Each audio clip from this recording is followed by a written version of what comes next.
नमस्कार मैत्रिणींनो, पुन्हा एकदा माझ्या जयश्री लेडी चॅनलमध्ये सर्वांचं स्वागत आहे। आणि जास्त न बोलता आपण व्हिडिओला सुरुवात करू। तर आज पहा माझ्याकडे असा आरीवर्कचा ब्लाऊज शिवायला आलेला आहे। आणि असे आरीवर्क वगैरे पहिले पॅचेस वगैरे ब्लाऊजला दिले की ब्लाऊज शिवताना खूप प्रॉब्लेम होतो। आणि मेन म्हणजे पाठीचा भाग कट कसा करायचा तर त्या संदर्भात व्हिडिओ आहे। तर चला आपण सुरुवातच करू। तर हे पहा, ह्या लेडीच्या ब्लाऊजची उंची आहे ना 14 अधिक 1 15 आहे। तर आपण सगळ्यात आधी बरोबर आहे ना खाली वरी सेम, वरती सेम भाग खाली सेम भाग असं अंतर मोजून आहे ना पहिली उंचीचंच माप टाकून घेऊ। तर या लेडीची उंची आहे 14 अधिक 1 15 इंच। तर हा आपला सेंटर झाला। त्यानंतर आपण काय करायचं, इथे हा कोन आहे ह्या ब्लाऊजच्या गळ्याचा, तर या कोण्यापासून इकडं वरती सरळ रेष मारून घ्यायची। मैत्रिणींनो हे पहा, आधी ही रेष मारून घ्यायची। सर्वात महत्त्वाचं काम हे आहे, ही रेष मारून घ्यायची। आणि नंतर मग इथं एक आडवी रेष मारून घ्यायची। पूर्ण जिथपर्यंत वर्क आहे ना तिथपर्यंत एक रेष मारून घ्यायची। अशी रेष मारून घ्यायची सरळ। त्यानंतर या ब्लाऊजच्या घडीचं माप आहे ना, या लेडीची छाती रुंदी 22 इंच आहे, त्यात 1 इंच मिळून 23 इंच झाला। तर आपण 11.5 22च्या निम्मे घेऊन 11.5ची घडी घेणार आहोत। पाठीची घडी 11.5, इकडे पण 11.5 वर खून करायची।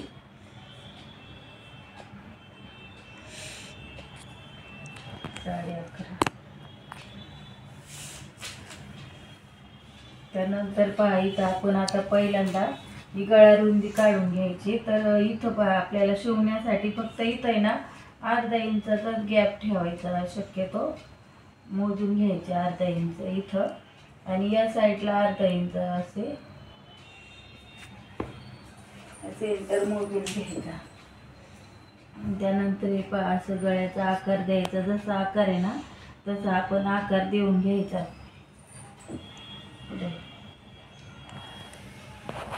असा आकार, जसा गळ्याला आकार होता ना तसा आकार देऊन घ्यायचा मैत्रिणींनो। हे पहा, ते पण आपल्याला असंच अर्धा इंच ठेवायचं आहे आणि इकडं पण तसंच करायचं।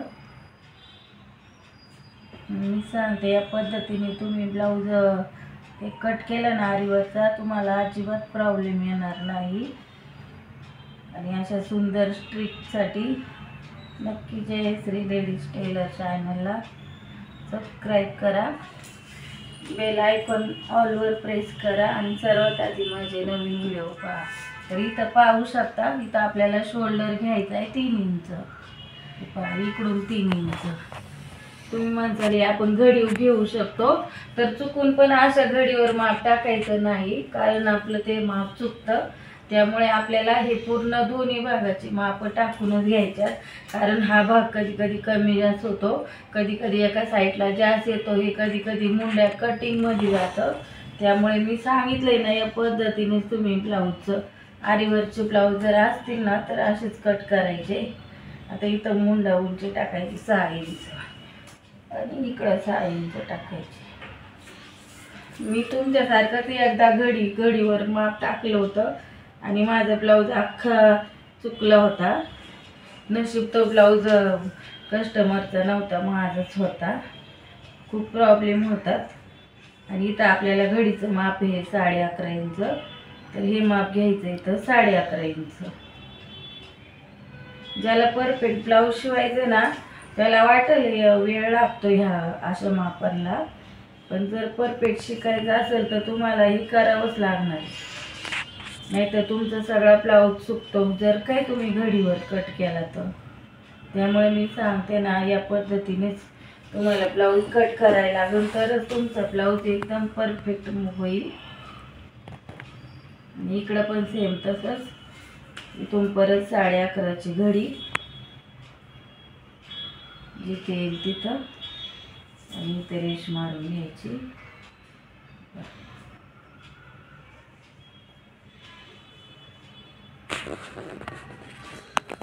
आणि तर परत दीड घेऊन आकार द्यायचा.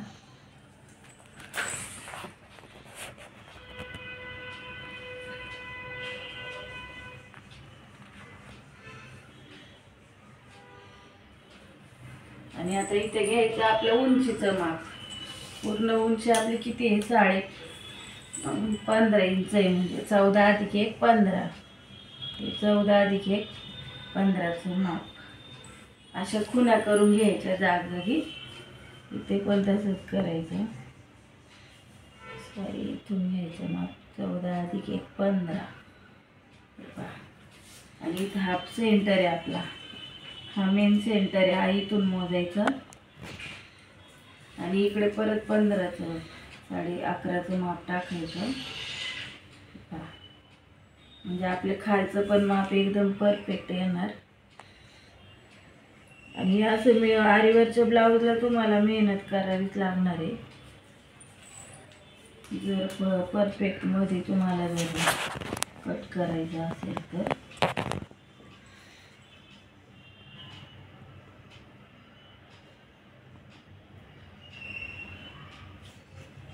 आणि आता इथं पूर्ण रेष मारून घ्यायची. आणि आरीवरच्या ब्लाऊजला शक्यतो आधी पाठीचा भागच कापून घ्यायचा आणि नंतर बाही कटिंग करायची. कारण जेवढी माया वगैरे राहिली पाहिजे ना ब्लाऊजला, बाही थोडी कमी जास्त झाली तरी चालती, पण हे नाही, आपला भाग कमी जास्त झाला नाही पाहिजे. तर इथं पहा, त्या लेडीची 11 इंच म्हणजे 10.5 इंचाची बाही शिवून आरामशीर होणार आहे. तर तुम्हाला पहा ही माझी ट्रिक कशी वाटली ब्लाऊज कटिंग करायची पहा, तर नक्की मला सांगा. आणि अशा पद्धतीने ब्लाऊज कट करायचा. म्हणजे शक्यतो आरीवरचे ब्लाऊज रेडीमेड दिलेले असतील ना वर, तर तुम्हाला प्रॉब्लेम होणार नाही. धन्यवाद मैत्रिणींनो. आता हे पहा मैत्रिणींनो, आपण मार्किंग केली ना त्या आकारावर बरोबर आपण परफेक्ट शिलाई मारून घ्यायची. शिलाई मारून झाली का आपलं मधलं गळा कट करून घ्यायचा. 1/2 इंच अंतर ठेवून गळा कट करून झाला ना की थोडं छोटे छोटे काप द्यायचे. ते काप दिले की छान कवर शिलाई आपल्याला पलटता येते. आणि गळा पलटून घ्यायचा. गळा व्यवस्थित पलटून झालं की परत 1/2 इंचाची वरून दाब टीप मारायची गळ्याला. म्हणजे एकदम सुंदर फिनिशिंग येते आणि ब्लाऊजचा आकार पण एकदम छान वाटतो. आणि नंतर दोन्ही साईडने कडेने टीप मारून घ्यायचे. आपलं ब्लाऊजचा पाठीचा भाग जोडून घ्यायचा आणि त्याला ब्लाऊजला टक्स मारून घ्यायचे पाठीचे. 3.25 इंचावर मी टक्सची खून केली आहे आणि पाठीचे टक्स आता शिवून घेतले. दोन्ही साईडचे टक्स मारून झाले की पाठीच्या भागाला आपण कमरपट्टी जोडणार आहोत. तर कमरपट्टी मी 1.25 इंचाची घेतली. टक्सच्या तिथे मी एक टक्स टाकला आहे. म्हणजे आपली पट्टी एकदम सरळ फिनिशिंगमध्ये जोडली जाते. नंतर दाब टीप टाकून 5 नंबरची टीप मारून घेतली. म्हणजे छान फिनिशिंग येते ब्लाऊजला. आणि पहा कशी फिनिशिंग आली आहे, मी सांगते त्या पद्धतीने. आणि हे पाहू शकता किती सुंदर आपलं आरीवरच्या ब्लाऊजची फिनिशिंग आलेली आहे. पाठीच्या भागाची कवर शिलाई कमरपट्टी वगैरे जोडून एकदम